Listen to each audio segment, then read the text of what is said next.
सोचिए, एक ऐसी किताब जो कुछ लोगों के लिए पवित्र है और दूसरों के लिए सदियों की गुलामी का दस्तावेज। जी हाँ, हम बात कर रहे हैं मनुस्मृति की।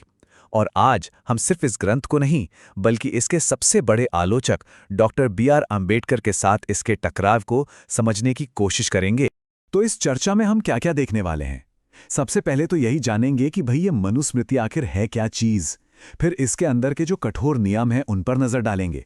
और फिर देखेंगे कि कैसे डॉक्टर अंबेडकर ने इस पर जोरदार हमला बोला। हम उस ऐतिहासिक दिन की भी बात करेंगे जब इसे जलाया गया था।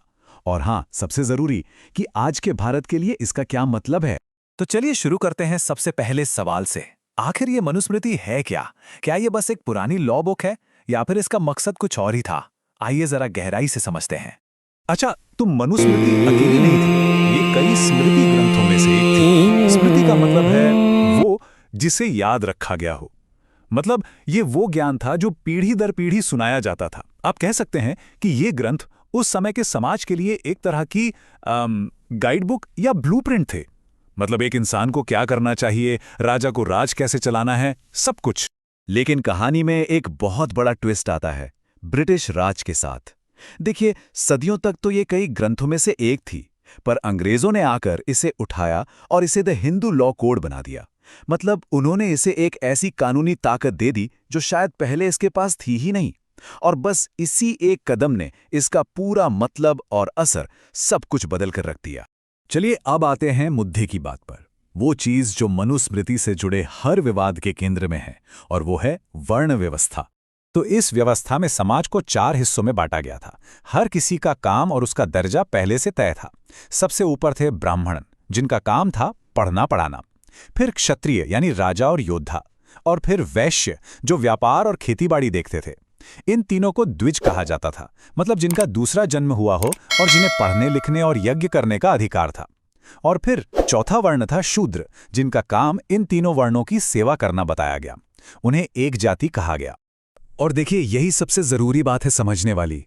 ये सिस्टम सिर्फ ये नहीं बता रहा था कि समाज में कौन क्या कर रहा है, नहीं, ये तय कर रहा था कि समाज को ऐसा ही होना चाहिए।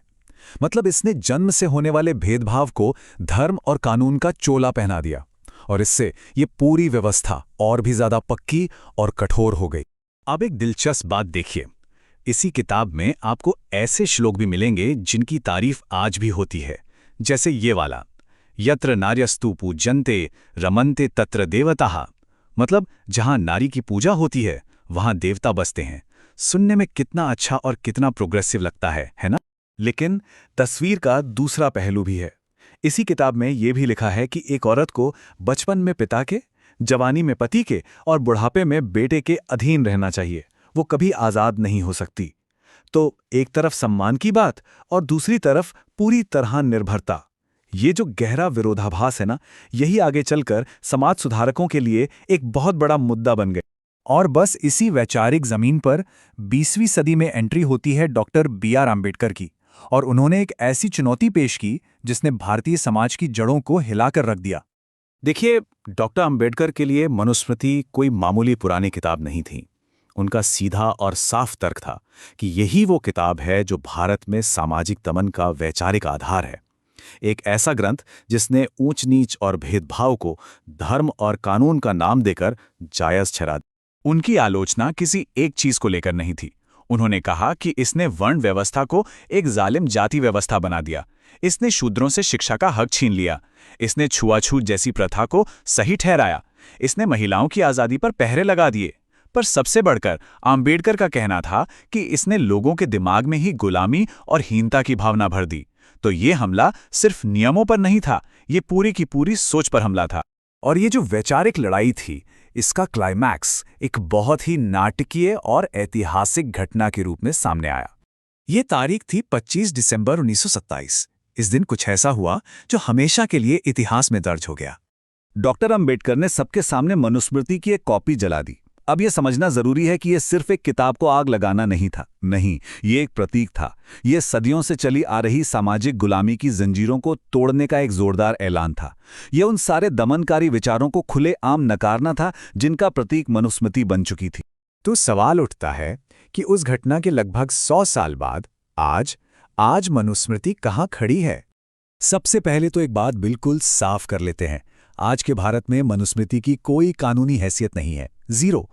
देश का सबसे बड़ा कानून भारत का संविधान है, और यह संविधान जन्म के आधार पर किसी भी तरह के भेदभाव को पूरी तरह से खारिज करता है और सबको बराबरी, आज़ादी और न्याय का हक देता है।